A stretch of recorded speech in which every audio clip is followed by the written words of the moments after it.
गुरुर्ब्रह्मा गुरुर्विष्णुः गुरुर्देवो महेश्वरः गुरु साक्षात परब्रह्म तस्मै श्री गुरवे नमः. तस्मै श्री गुरवे नमः. नमस्कार. गेल्या सत्रामध्ये आपण 13व्या अध्यायाच्या ओवी नंबर 118 119 वगैरे अशा इथपर्यंत आलेलो होतो. So I am going to go back in to that now आणि मी बघतो की whether we can gets restarted from there. तुम्हाला माझी स्क्रीन दिसत असेल अशी मी आशा करतो. सो इही पाचेद्वारी ज्ञानासी धाव बाहेरी जैसा का हिरवे चारी भांबावे चारी. चारी हा चारा खातो ना, जसा जैसा का हिरवे चारी भांबावे पशु. या पाच द्वारांनीच ज्ञान बाहेर धावतं. ते कसं? तर जसं हिरवगार गवत उगवलेल्या कुरणामध्ये जनावरं भांबावतात तसं ज्ञान भांबावतं. म्हणजे आपल्याला बाहेर जगामध्ये सगळे विषय दिसतात, त्याच्यामध्ये आपलं मन आकर्षित होतं आणि आपण त्याच्यामध्ये अडकून पडतो, त्याच्या मागे मागे पळतो सारखं. मग स्वर वर्ण विसर्गो अथवा स्वीकार त्यागो संक्रमण उत्सर्गो विणमूत्राचा. मग तोंडाने स्वर आणि अक्षर यांचा विसर्ग यांचा उच्चार करणं, अथवा हाताने घेण्याची आणि टाकण्याची क्रिया करणं, पायाने चालणं, उपस्थाने मूत्राचा त्याग करणं, गुदाने मलाचा त्याग करणं. तर अशा कर्मेंद्रियांनी आपण या सृष्टीमध्ये, या जगामध्ये, या प्रकृतीमध्ये ओढलो जातो आणि त्याच्यामध्ये अडकून जातो. म्हणजे पहिलं तर आपली इंद्रिय त्या सगळ्या विषयांमागे धावतात, त्याच्यामुळे प्रकृतीमध्ये आपण अडकतो. मागे आपण जे शिकलो होतं दुसऱ्या अध्यायामध्ये की ध्यायतो विषयान पुंसा संगस्तेषु उपजायते, त्याप्रमाणे आपल्याला जोपर्यंत बाहेरचं जग खरं आहे असं वाटतं तोपर्यंत त्या जगामध्ये आपलं मन अडकतंच. जर खरं नाही वाटलं तर नाही अडकणार, पण खरं जर वाटत असेल तर अडकेल ना, नाही? हे कर्मेंद्रियांचे पाच विषयगासाच जे बांधून यामाच क्रिया धावे. हे पाच कर्मेंद्रियांचे पाच प्रकारचे विषय खरे आहेत आणि ह्यांचा पहाड बांधून त्यावरून क्रियेचा व्यवहार चालू राहतो.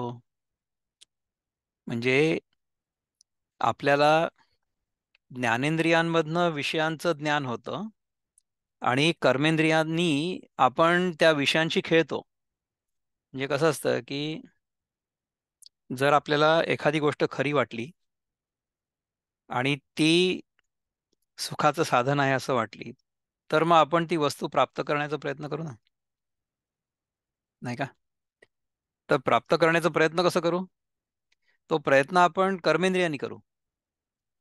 सो ज्ञानेंद्रिय आपल्याला कर्म करण्यासाठी प्रवृत्त करतील आणि ते कर्म करण्यासाठी आपण कर्मेंद्रिय वापरू ॲज उपकरण. म्हणजे मला समजा माझ्या मनामध्ये ही इच्छा झाली की आता हा गीतेच्या चिंतनाचा तास आपण एकत्र घालवणार आहे. तर मला आपल्या हाताने उचलून ते लॅपटॉप उघडावं लागेल, कनेक्ट करावं लागेल आणि मग हा वर्ग आपला हा तास सुरू होईल, नाही? तर साध्या साध्या गोष्टींमध्ये सुद्धा आपल्याला हीच प्रक्रिया बघायला मिळते की ज्ञानेंद्रियांनी जगाशी म्हणजे विषयांशी संपर्क होतो, त्याच्यातून इच्छा निर्माण होते आणि ती इच्छा पूर्ण करण्यासाठी कर्मेंद्रिय कार्यरत होतात. So the organs of action will help us conduct activities which will make us happy.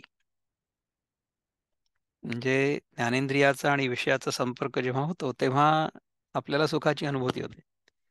तर ती सुखाची अनुभूती व्हावी म्हणून कर्मेंद्रिय कामाला लागतात. That is what happens. त्याच्यानंतर काय म्हणतात ज्ञानदेव महाराज? ते म्हणतात, हे कर्मेंद्रियांचे पाच विषयगासाच जे बांधून यामाच क्रिया धावे. तर कर्मेंद्रियाचे पाच प्रकारचे विषय खरे आहेत आणि यांचा पहाड बांधून त्यावरून क्रियेचा व्यवहार चालू राहतो.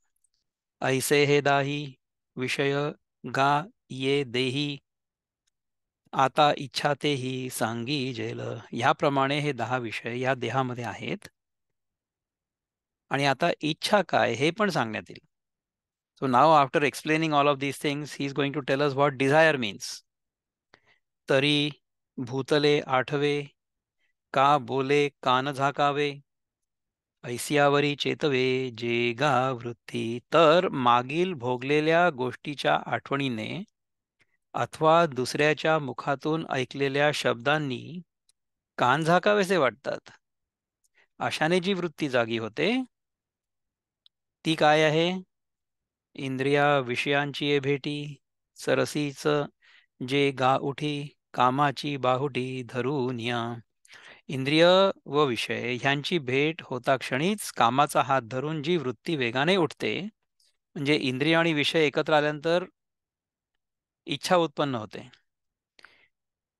कामाचा हात धरून, कामाचा म्हणजे कामनेचा हात धरून जी वृत्ती वेगाने, वृत्ती म्हणजे आपल्या मनामध्ये जी हालचाल निर्माण होते ती. जिये चेनी उठिलेपणे, मना सैंध लावणे, न रिगावे तेथ कारणे, तोंडे स्तुती. जी वृत्ती उठली असता मन एकसारखं धावायला लागतं आणि जिथे प्रवेश करू नये तिथे इंद्रिये तोंडे खूप असतात. म्हणजे जिथे खरं तर गरज नाहीये. कसं होतं बघा, की आता अगदी साधं उदाहरण जर द्यायचं झालं तर कुठलं उदाहरण देऊ शकतो आपण? की आपल्याला डॉक्टरनी सांगितलंय की अरे बाबा तुला डायबिटीस झालाय तर तू गोड खाऊ नको. परंतु जिभेला तर सवय आहे ना, की एखादा गोड पदार्थ जेव्हा जिभेला लागतो, जिभेवर त्याचा स्पर्श होतो, तेव्हा आपल्याला चांगलं वाटतं खूप, नाही? सो इंद्रिय जी असतात ती स्वाभाविकपणे विषयांच्या मागे धावतात. कारण की जेव्हा त्या इंद्रियाचा आणि विषयाचा संपर्क होतो, तेव्हा सुखाची अनुभूती होते, नाही? तर त्याच्यासाठी मग काय करायचं पुढे?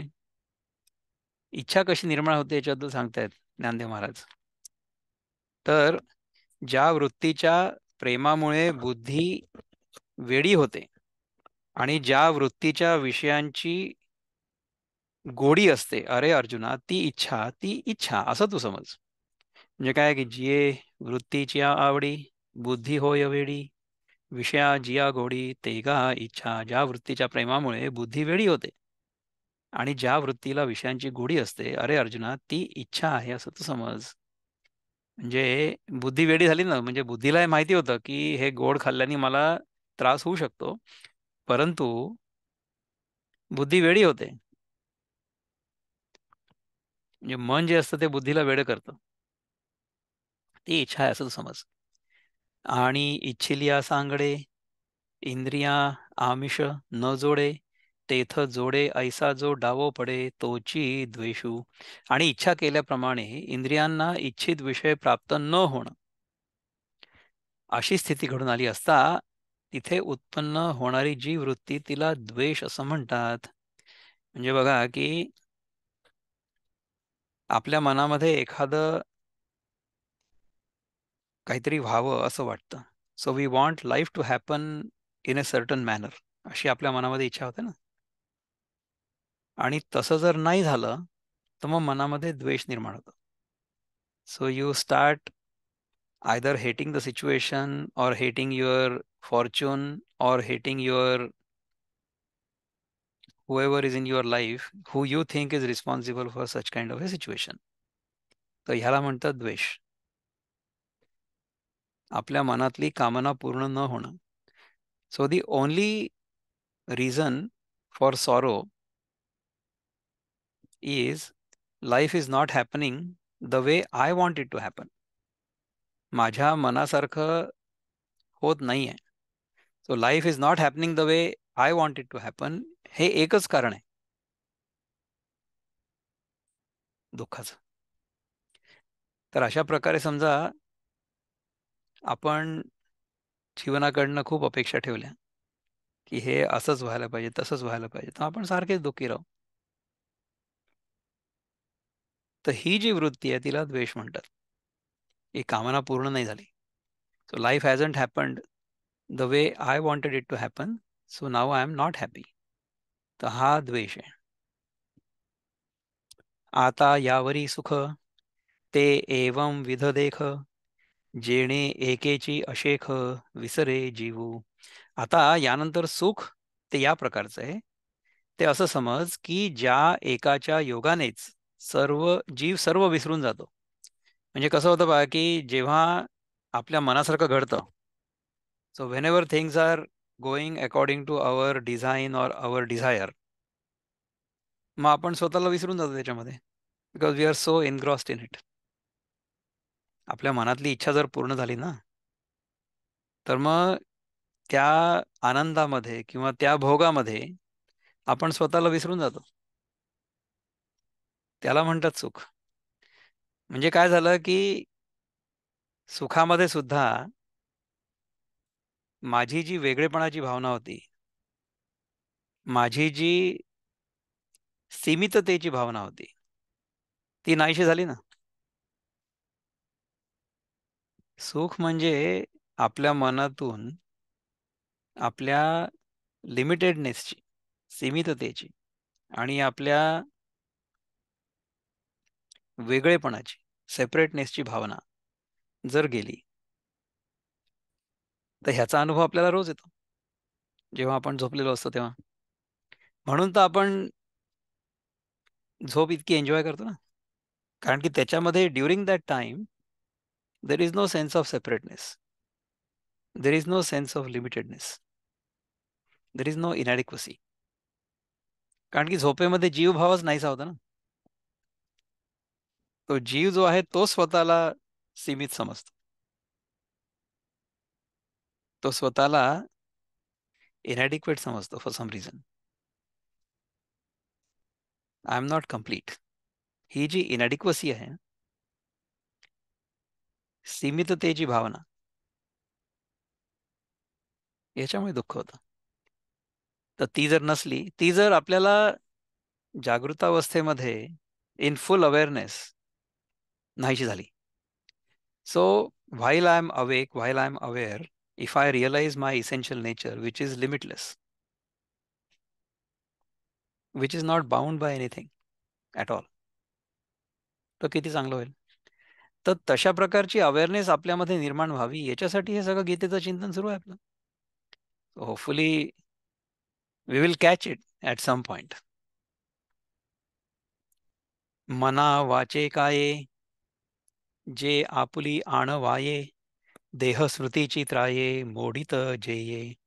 जे मनाला वाचेला आणि कायाला आपली शपथ घालतं, म्हणजे काय व्यापार बंद करतं आणि जे देह स्मृतीचं बळ मोडीत येतं. So when we forget that we are this body, जयाचेनी जालेपणे पांगुळा होई जे प्राणे, सात्विकासी धुणे वरीही लाभू.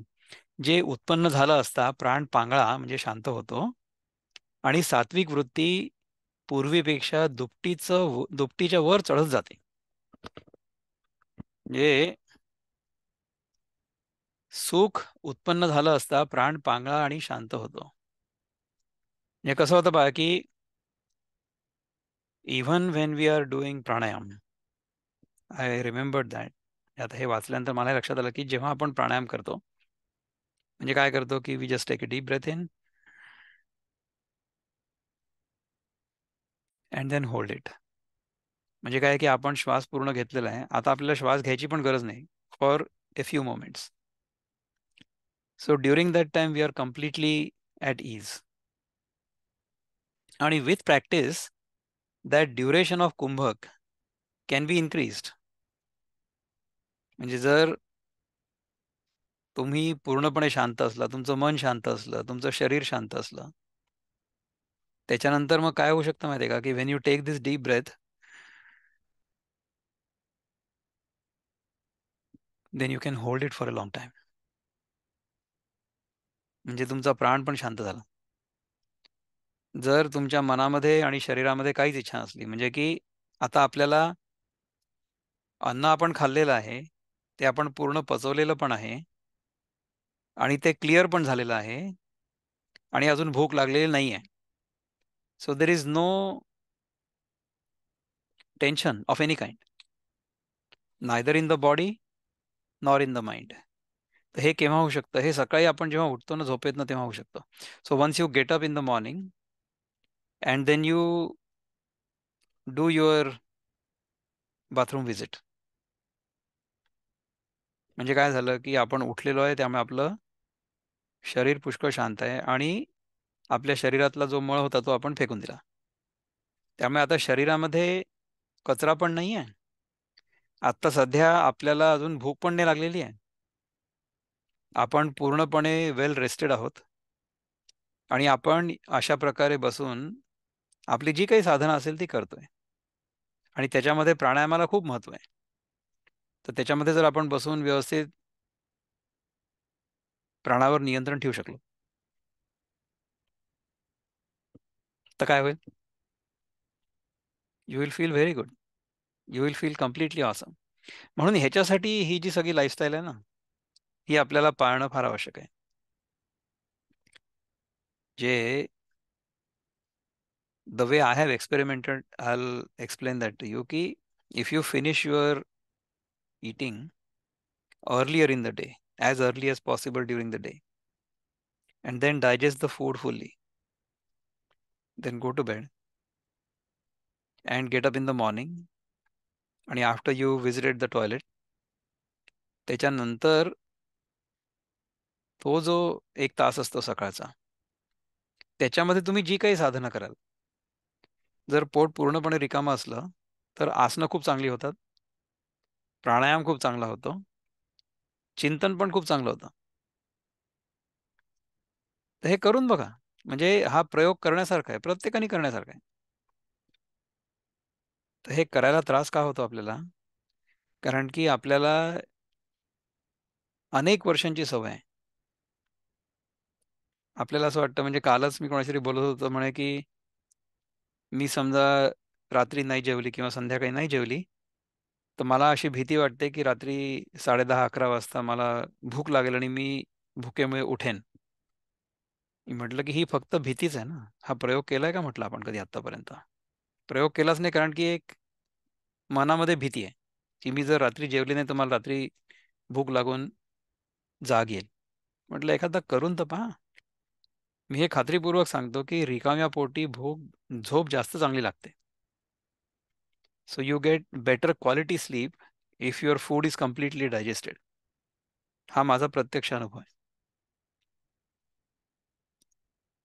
आणि तसं जर झालं, तर काय होतं, की रात्रीचा जो पित्ताचा काळ आहे, रात्री 10 ते सकाळी 2 पर्यंत पित्ताचा काळ असतो आपल्या शरीरामध्ये. तर त्या पित्ताच्या काळामध्ये अन्न पचनासाठी अग्नीचा वापर होत नाही. कारण की अन्न नाहीच आहे. सगळं अन्न आधीच पचलेलं आहे. तर तो जो अग्नी आहे, तो अग्नी आपल्या शरीरामध्ये जिथे कुठे काही कचरा जमा झाला असेल, तो जाळून टाकतो. Which means that the body gets detoxified during that 10 to 2 window रात्री 10 PM to 2 AM ही जी पित्ताची विंडो आहे ना आपल्या शरीरामधली, त्याच्यामध्ये जर पोट रिकामं असलं, म्हणजे अन्न पचलेलं असलं पूर्णपणे, तर बॉडी डिटॉक्स होते. ही थिअरी आहे, परंतु ह्याचा अनुभव जेव्हा तुम्हाला तुमच्या आतमधनं येतो ना, because you have done that experiment, then you realise की अरे, आपण जरी 6 तासच झोपलो, म्हणजे 10 वाजता रात्री झोपलो, तर सकाळी 4 वाजता आपोआप जाग येते.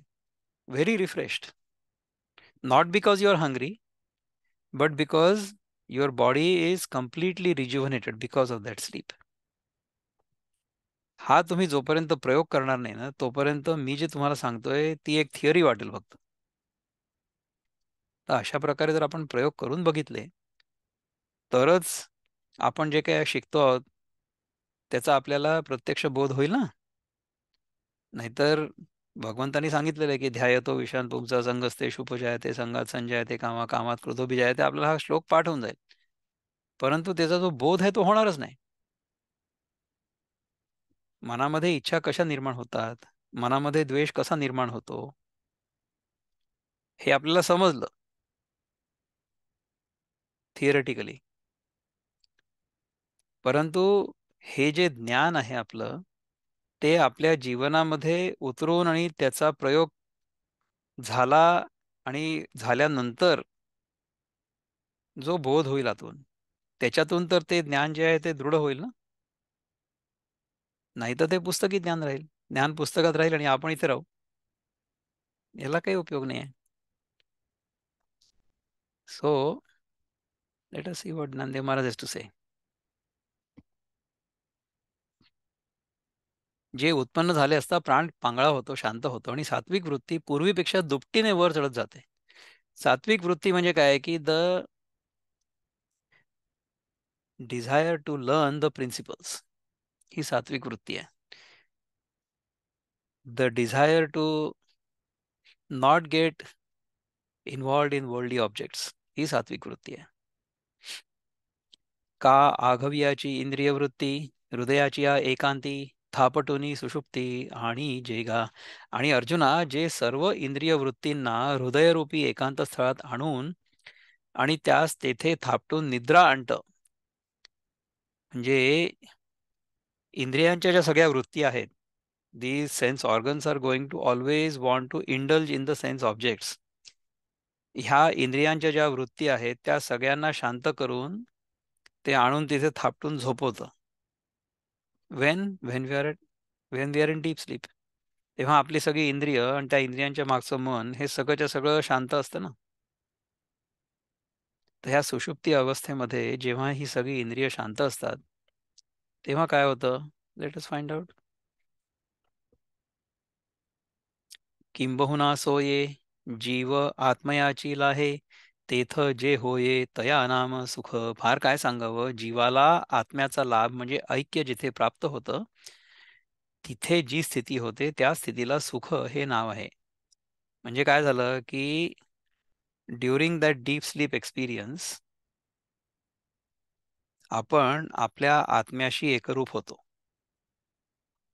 So we are identified with the divinity within us, because there is no desire, because there is no sense of otherness, there is no sense of incompleteness.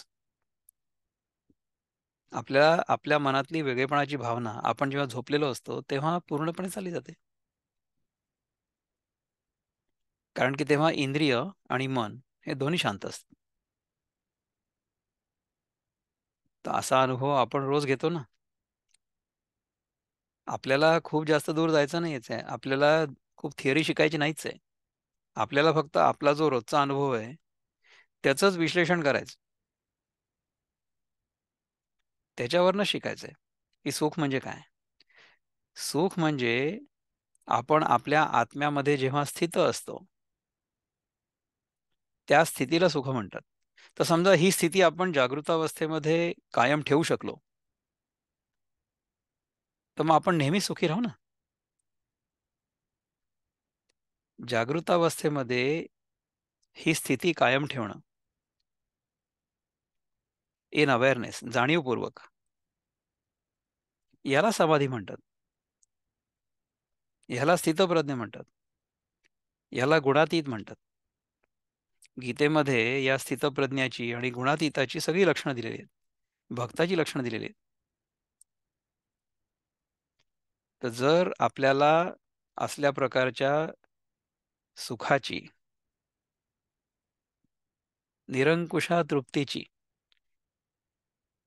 इच्छा असेल, त्या इच्छेलाच म्हणतात मुमुक्षुत्व. मला कुठल्याही प्रकारचं बंधन नको आहे. मला कुठल्याही प्रकारे मी सीमित आहे असं वाटलं नाही पाहिजे. मला असीमित व्हायचंय. अशा प्रकारची माझ्या मनामध्ये इच्छा असणं ह्याला म्हणतात मुमुक्षुत्व. I want to be free. तर तशा प्रकारचा अनुभव, त्या मोक्षाचा अनुभव आपल्याला रोज येतो झोपेमध्ये. तर तो अनुभव आपल्याला जागृतावस्थेमध्ये ट्रान्सफर करायचा. That will be transferred only through awareness, only through wisdom, only through complete conviction, की मला जागृतावस्थेमध्ये जगाचा जो अनुभव येतोय तो तेवढ्यापुरताच आहे. हा अनुभव जेव्हा मी झोपेत असतो तेव्हा नाहीसा होतो. आणि जागृतावस्थेमधला अनुभव जेव्हा दुःखदायक होतो तेव्हा आपल्याला ती झोप हवी हवीशी वाटते. म्हणजे अगदी चांगलं काम जरी करत असलो ना आपण, तरी सुद्धा दिवसभर ते काम केल्यानंतर केव्हा ना केव्हा तरी तर शरीर थकेल ना. तर तेव्हा ते शरीर आराम करायला जाईल. तर तेव्हा जर झोप लागली, तर आपण तेव्हा प्रकृतीमध्ये लीन झालो. परंतु तेव्हा झोप न लागता अवेअरनेसमध्ये आपण जर संपूर्णपणे शांत झालो, तर आपण ध्यानात आणि समाधीत गेलो, असं समजायला पाहिजे. तर अशा प्रकारचं मौन आणि ध्यान आणि समाधी करायला तर मोदीजी गेलेत कन्याकुमारीला. तर ते मौनामध्ये का बरं गेले? ते मौनामध्ये असताना त्यांचं कोणी चित्रण करून दाखवायला नको टीव्हीवर वगैरे. ते झालं तर आचारसंहितेचा भंग होईल वगैरे, अशा प्रकारचं नॅरेटिव्ह सध्या आपल्या इथे सुरू आहे आपल्या देशात. म्हणजे मोदी शब्दांनी बोलले तरी समस्या आहे, आणि जर बोलले नाही असं ठरवलं किंवा बोलणार नाही असं ठरवलं तर आणखीन जास्त समस्या. तर अशा प्रकारे चित भी मेरी और पट भी मेरी, असं नाही होऊ शकत. तर फार काय सांगावं, जीवाला आत्म्याचा लाभ म्हणजे ऐक्य जिथे प्राप्त होतो, तिथे जी स्थिती आहे त्या स्थितीला सुख हे नाव आहे. आणि ऐसी हे अवस्था न जोडता पार्था, जे जीजे तेची सर्वथा दुःख जाणे. आणि अर्जुना, अशी ही स्थिती प्राप्त न होता जे जगणं तेच सर्वथा दुःख आहे असं समज. म्हणजे आपल्याला आपल्या आत्म्याचा अनुभव न येणं, आपल्याला परमात्म्याचा अनुभव न येणं, आपल्या मनातली जी इष्टदेवता आहे तिचं विस्मरण होणं, यालाच दुःख म्हणतात. So if you happen to be in dvaita, if you happen to be, म्हणजे कसं आहे माहिती आहे का, की समजा एखादा कर्मयोगी असला, तर कर्मयोग्याला दुःख काय आहे, की माझ्या आवडीचं जे काम आहे ते मला करता येत नाहीये किंवा मला कोणीतरी करू देत नाहीये, म्हणून मला दुःख होईल. हे कर्मयोग्याचं दुःख आहे. भक्ती योग्याचं दुःख काय आहे, की मला देवाचा विसर पडला.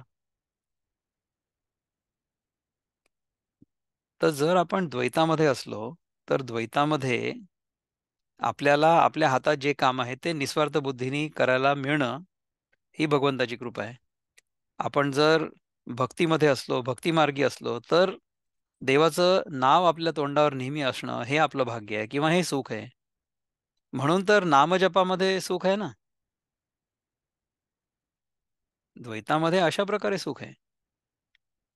आणि जो ज्ञानयोगी आहे, तो नेहमी या जाणीवेमध्ये राहील, की जागृत अवस्थेमध्ये मी जे काही करतोय ते सगळंच्या सगळं प्रकृतीच्या नियमांप्रमाणे घडतंय, आणि ते करणारा मी फक्त एक ॲक्टर आहे. मी ते करतच नाहीये. हे फक्त मी पात्र वठवतोय. म्हणजे आत्ता ह्या क्षणी ह्या गीतेचं चिंतन करणाऱ्याचं पात्र मी वठवतोय. गीतेचं चिंतन संपलं की दुसरं पात्र वठवू आपण. तर हे पात्र वठवताना सुद्धा आनंद आहे. ते पात्र वठवताना सुद्धा आनंद आहे. ह्याच्या आधी आपण जे पतीचं पात्र होतं ते आपण वठवत होतो. त्याच्या आधी आपण योगासनांचा वर्ग शिकवणाऱ्याचं पात्र वठवत होतो.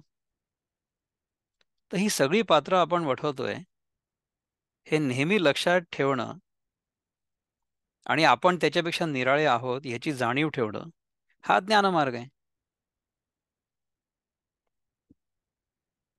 ज्याला भक्तीमध्ये भगवान म्हणतात, त्यालाच योगामध्ये परमात्मा म्हणतात आणि त्यालाच ज्ञानामध्ये ब्रह्म म्हणतात. भक्तीमध्ये तो सगुण साकार झाला, योगामध्ये तो सगुण निराकार झाला आणि ज्ञानामध्ये तो निर्गुण निराकार झाला. Same thing. It's one and the same thing. तर ह्याची जाणीव नेहमी असणं आणि या जाणीवेमध्ये आपला सगळा दिवस जाणं, या जाणीवेमध्ये आपण जे काही करतोय ते सगळं होत राहणं, याला सुख म्हणतात. आणि अशी स्थिती प्राप्त न होता जे जगणं आहे तेच सर्वथा दुःख आहे असं समज. ते मनोरथ संघे नव्हे, एरणवी सिद्धी गेलेची आहे. हे दोन्हीची उपाये सुखदुःखासी. ते सुख मनोरथांच्या संगतीने प्राप्त होत नाही. एरवी म्हणजे मनाने मनोरथ करण्याचं सोडून दिलं की ते स्वतः सिद्ध आहेच. हे दोनच उपाय म्हणजे मनाची स्थिरता व मनाची चंचलता सुखदुःखाला कारणीभूत आहेत. तर मनाची स्थिरता कशी आहे? मनाची स्थिरता फक्त अशीच होईल की प्रजहाती यदा कामान सर्वान पार्थ मनोगतान आत्मन्यैवात्मना तुष्टः स्थितप्रज्ञस्तदोच्यते. आपल्या मनातल्या सगळ्या कामना, सगळे मनोरथ जेव्हा नाहीसे होतात, तेव्हा आणि जेव्हा आपण आपल्या स्वतःच्या आत्म्यामध्ये सर्वथा संपूर्णतः संतुष्ट असतो, तो खरा स्थितप्रज्ञ आहे. तर अशा प्रकारे जर आपण राहू शकलो, तर राहावं याच्यासाठी गीता आपल्याला सांगितली जाते. मनाची स्थिरता आणि मनाची चंचलता हेच सुख-दुःखाला कारणीभूत आहेत. जर मन स्थिर असलं तर सुखी आहे आणि जर मन चंचल असलं तर दुःखी आहे. आता असंगा साक्षीभूता देही चैतन्याची जे सत्ता तिये नाम पंडुसुता चेतना येथे. अर्जुना, आता असंग साक्षीभूत अशा चैतन्याची देहामध्ये जी सत्ता आहे, तिला इथे चेतना हे नाव आहे. साक्षीभूत असं जे चैतन्य आहे, त्या चैतन्याची देहामधली जी सत्ता आहे, दॅट इज कॉल्ड चेतना. सो चेतना इज चिदाभास. So that is reflected consciousness. जे नखोनी केशवरी उभी जागे शरीरी जे तिही अवस्थांतरी पालटेना. जी पायाच्या नखापासून ते मस्तकाच्या केसापर्यंत नेहमी खडखडीत जागी असते आणि जी तिन्ही अवस्थांमध्ये बदलत नाही. तिन्ही अवस्थांमध्ये म्हणजे जागृतावस्था, स्वप्नावस्था आणि निद्रावस्था. या तिन्ही अवस्थांमध्ये जी बदलत नाही ती काय आहे? मनबुद्ध्यादी आघवी जिये चेनी टवटवी प्रकृती वनमाधवी सदाची जे. मन व बुद्धी जिच्या योगाने प्रसन्न असतात आणि जी नेहमीच प्रकृती म्हणजे शरीररूपी वनाचा वसंत ऋतू आहे. तर तुम्ही विचार करा की जी चेतना जिच्यामुळे मन आणि बुद्धी प्रसन्न असतात आणि शरीरामध्ये सुद्धा नेहमी वसंत ऋतू असतो. म्हणजे कसं की you are always young. Time does not impact you.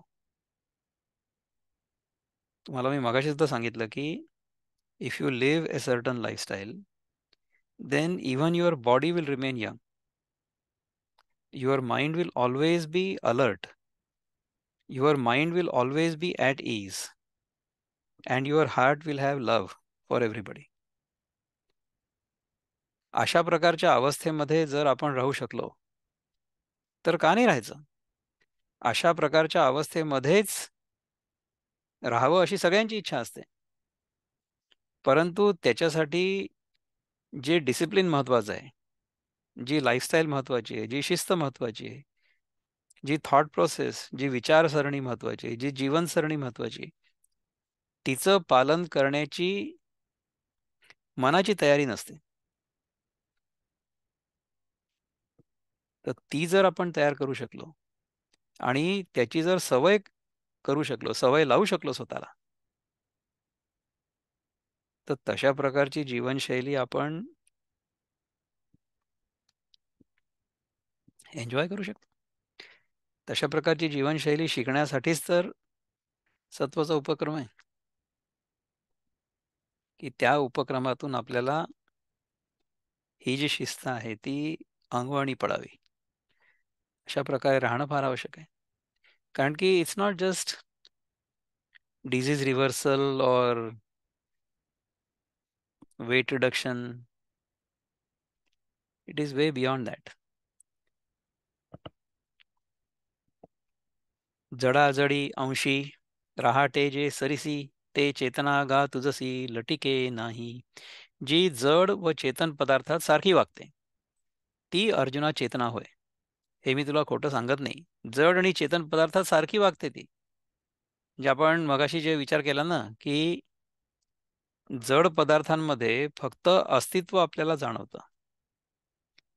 त्यानंतर जी वनस्पती वगैरे आता तुम्ही बघताय माझ्या मागे एवढं मोठं जे बॅकड्रॉप आहे त्याच्यामध्ये जी वनस्पती आहे त्या वनस्पतीमध्ये तुम्हाला अस्तित्व पण दिसेल आणि जीवन पण दिसेल. प्राणी जगतामध्ये आपल्याला अस्तित्व दिसेल, जीवन दिसेल, ज्ञान दिसेल. आणि मनुष्य देहामध्ये तुम्हाला अस्तित्व पण दिसेल, जीवन पण दिसेल, ज्ञान पण दिसेल आणि आनंद दिसेल. आणि तो आनंद कशामुळे प्रकट होईल? कारण की त्या मनुष्य देहामध्ये मी स्वतः कोण आहे हे ओळखण्याची क्षमता आहे. तो खरा आनंद आहे. इंद्रियांचा विषयांशी जेव्हा संपर्क होतो, तेव्हा जे काही क्षणांसाठी घडतं, तो त्या विषयांमधला आनंद नाहीये. तो विषयांमधला आनंद आहे असं आपल्याला वाटतं, परंतु तो आनंद आपल्या आतलाच आहे. तर तशा प्रकारचा आनंद आपल्याला नेहमी दर क्षणी जर मिळायला हवा असला, तर मग आपल्याला तशा प्रकारची जीवनशैली अंगीकारणं आवश्यक आहे. तर जी चेतन आणि जड पदार्थासारखी वागते, ती अर्जुना चेतना होय. हे मी तुला खोटं सांगत नाही. पै रावो परिवारून येणे, आज्ञाची परचक्र जिणे, का चंद्राचे येणी पूर्णपणे सिंधू भरती. आपला लवाजमा वगैरे किती आहे हे राजाला ठाऊक नसतानाही त्याची आज्ञाच जशी परचक्राचं निवारण करतं, अथवा पूर्ण चंद्राच्या योगाने समुद्राला भरती येते, जशी भरती येते, पण आपल्या योगाने समुद्राला भरती आली आहे असं जास्त चंद्राला माहिती नसतं. त्याचप्रमाणे नाना भ्रामकाचे सन्निधान, लोहो करी सचेतन, का सूर्यसंगू जन चेष्टवी गा, अथवा लोहचुंबकाची जवळीक लोखंडाला सचेतन करते, म्हणजे हालचाल करायला लावते. अथवा सूर्याची संगती जशी लोकांना व्यापार करायला लावते. अगा मुख मेळे वीण, पिलियाचे पोषण, करी निरीक्षण कुर्मी जेवी. अरे अर्जुना, कासवी ज्याप्रमाणे आपल्या पिलांचं पोषण मुख लावल्याशिवाय, म्हणजे नुसत्या पाहण्याने करते. तर हे मला माहित नाही, पण आहे असं असावं म्हणून ज्ञानदेवांनी हे उदाहरण दिलेलं आहे. आय डोंट नो की how the little baby turtle is going to be fed by the mother. नुसतं ती त्यांच्याकडे बघते आणि त्यांचं पोषण होतं असं ते म्हणतायत. पार्था तियापरी आत्मसंगती इये शरीरी, सजीवत्वाचा करी उपेगो जडा. अर्जुना, ज्याप्रमाणे या शरीरात आत्मसंगती ही जडाला सजीवत्वाचा उपयोग करते, म्हणजे जडाला चेतन दशेला आणते. हे तुम्ही जर विचार केला तर आपलं जे शरीर आहे ना, ते खरं तर मातीस्तर आहे. पण त्या देहाला ते जिवंत आहे असं वाटतं, नाही का? हे आपल्याला दिसतं सुद्धा ना, की देह म्हणजे मातीच तर आहे, परंतु ती माती सजीव असल्यामुळे ती जिवंत आहे असं वाटतं. चेतन दशेला आणते. मग तिये ते चेतना, म्हणी पै अर्जुना, आता धृती विवंचना भेदू ऐक. याप्रमाणे अर्जुना, जडाला चेतन दशेला आणल्या कारणाने त्या आत्मसत्तेला चेतना असं म्हटलं जातं.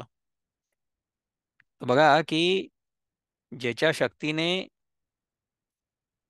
साधी माती जी आहे ती जिवंत व्हायला लागते, होते म्हणजे. आपलं शरीर जे मातीचं बनलेलं आहे, it has suddenly come alive. तर ही जी चेतना आहे ही कशामुळे? त्या आत्मतत्वामुळे आहे. सो दॅट आत्मतत्व is capable of expressing itself as life through whatever is alive. म्हणजे वृक्षवल्ली झाल्या, पशुपक्षी झाले आणि आपण झालो. याच्यामध्ये जे लाईफ प्रिन्सिपल आहे, ते life principle is because of the आत्मतत्व, असं आहे.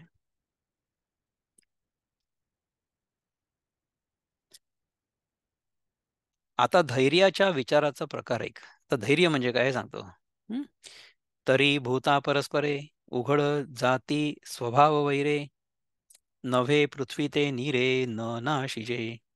तर पंचमहाभूतांमध्ये एकमेकांशी त्यांच्या त्यांच्या जातीच्या स्वभावाने उघड वैर आहे. पाणी पृथ्वीचा नाश करत नाही का? निराते आटी तेज, तेजा वायुसी झुंज, आणि गगन तव सहज वायू भक्षी. पाण्याला तेज आटवून टाकतं. या अग्नीमुळे पाणी आटून जातं ना, इट इव्हॅपोरेट्स. तेजाचं आणि वायूचं वैर आहे, म्हणजे खूप वारा आलं तर आग विझून जाईल. आणि आकाश तर सहज, म्हणजे स्वभावतःच वायूला नाहीसं करतं. आकाश जर असलं त्याच्यामध्ये वायू नाहीसा होईल ना.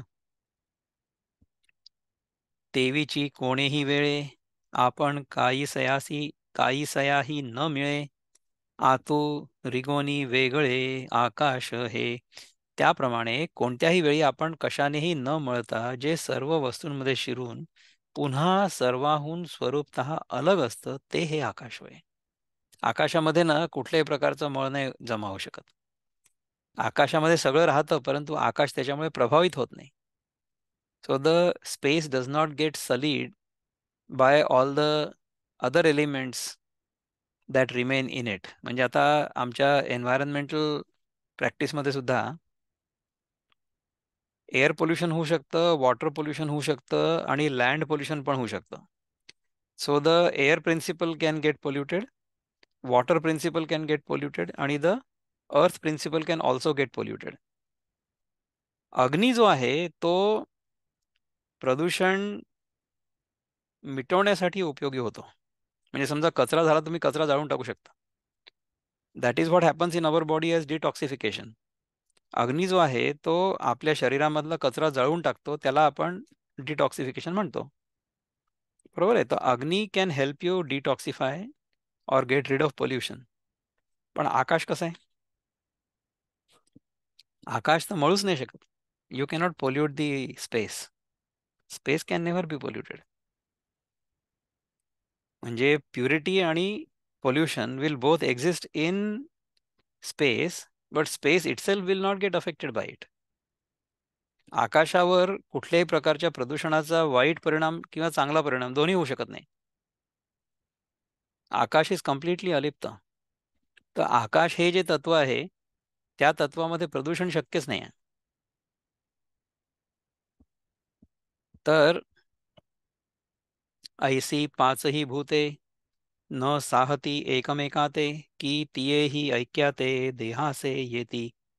अशी पाचही महाभूत एकमेकांना सहन करत नाहीत, असं त्यांचं स्वभावता वैर असूनही ती पंचमहाभूत एक होऊन देहाच्या रूपाने प्रगट होतात. So even though those elements somehow don't tolerate each other or they are against each other, they still come together to create this देह. द्वंद्वाची उखीविखी सोडूनी वसती एकी, एकेका ते पोखी निज गुणे गा. म्हणजे द्वंद्वाची उखीविखी म्हणजे वैराविषयी वादविवाद सोडून एकोप्याने राहतात. इतकंच नाही तर अर्जुना आपल्या गुणाने एक दुसऱ्याला पोषित असतो. म्हणजे अग्नी विल हेल्प द वायू, वायू विल हेल्प द पृथ्वी, पृथ्वी विल हेल्प द जल. ह्या सगळ्यांनी एकमेकांना मदत होते. They live in balance, they live in harmony with each other आपल्या शरीरामध्ये, आणि ते राहावं अशी अपेक्षा आहे. आणि आपण जर आपली जीवनशैली व्यवस्थित असली तर राहतील सुद्धा. नाहीतर मग ते they will go out of balance and they will trouble you. ऐसे न मिळे तया साजणे, चळे धैर्य जेणे, तया नाव म्हणे धृती मिगा. याप्रमाणे ज्यांचं स्वभावतः एकमेकांशी पटत नाही, त्यांची मैत्री असणं हे ज्या धैर्याच्या योगाने चालतं त्याला धृती असं मी म्हणतो. आणि जीवेसी पांडवा या 36 मेळावा, तो हा येथ जाणावा संघा तू पैगा. आणि अर्जुना वर सांगितलेल्या या 35 तत्वांचा जीवभावाने असणारा समुदाय, हा समुदाय येथे 36 म्हणजे संघात असं नावाचं तत्व जाणावं. संघात इज द कॉम्बिनेशन और ॲग्लोमरेशन और कॉन्ग्लोमरेशन of all of these 35 things. एवं 36 भेद सांगितले तुझ विशद, यया येतुलिया ते प्रसिद्ध क्षेत्र म्हणजे. ह्याप्रमाणे 36 प्रकार तुला स्पष्ट सांगितले. या एवढ्यांना क्षेत्र असं म्हणतात, असं प्रसिद्ध आहे. So this is what Samkhya will explain to you in terms of prakriti. रथांगांचा मेळावा, जेवी रथू म्हणजे पांडवा, का अश्वोर्ध्व अवेवा नाव देहो.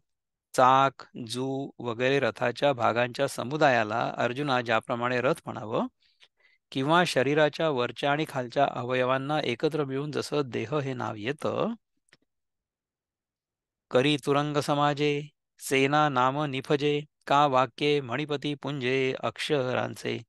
हत्ती घोडे वगैरेंच्या समुदायास जसं सैन्य हे नाव उत्पन्न होतं, किंवा अक्षरांच्या समुदायांना वाक्य म्हणतात, का जळधरांचा मेळा, वाच्य होय आभाळा, नाना लोका सकळा नाम जग. अथवा ढगांचा समुदाय आभाळ ह्या नावाने बोलला जातो, अथवा सर्व लोकांना मिळून जग हे नाव येतं. का स्नेह सूत्रवन्ही मेळू एकीची स्थानी, धरिजे तो जनी दीपू होय. अथवा तेल, वात आणि अग्नी यांचा एका ठिकाणी संयोग करून ठेवणं तोच लोकात दिवा म्हणून प्रसिद्ध होतो. तैसी छत्तीसही ये तत्वे, मिळती जेणे एकत्वे, तेणे समूह परत्वे क्षेत्र म्हणिपे.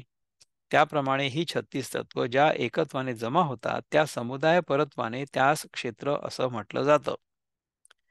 आणि वाहतेनी भौतिके, पाप पुण्य येथे पिके, म्हणून आम्ही कौतुके क्षेत्र म्हणो. लागवडीस आणलेल्या या शरीराच्या योगाने, म्हणजे इथे म्हणजे कुठे शरीररूप क्षेत्रात पाप पुण्यरूप पीक पिकतं. म्हणून आम्ही कौतुकाने देहाला क्षेत्र असं म्हणतो. सो देह म्हणजे आपला क्षेत्र आहे. तिथे पाप पुण्यरूप पीक पिकतं.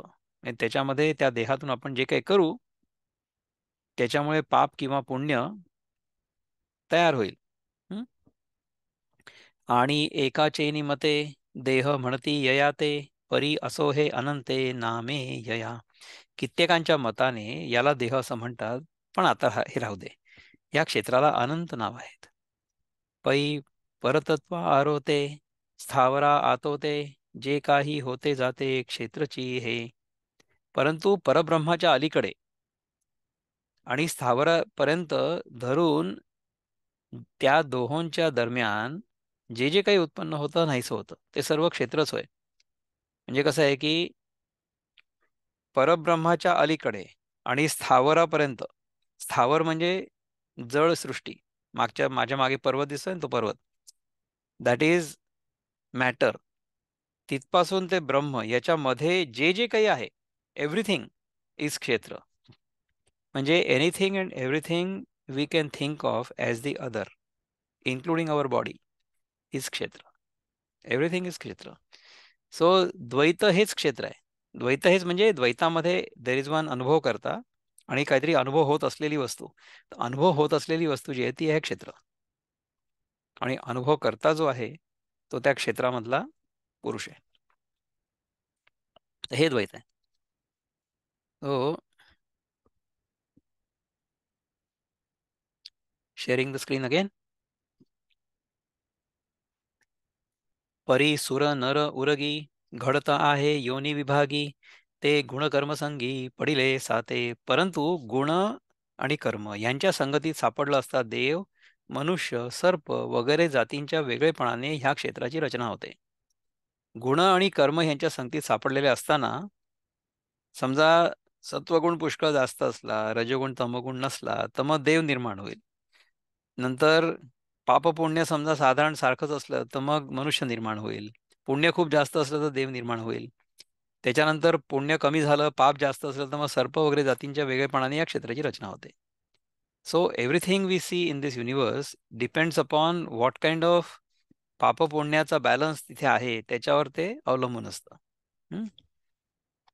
हेची गुणविवंचना पुढा म्हणी पेला अर्जुना, प्रस्तुत आता तुझं ज्ञाना रूप दाऊ.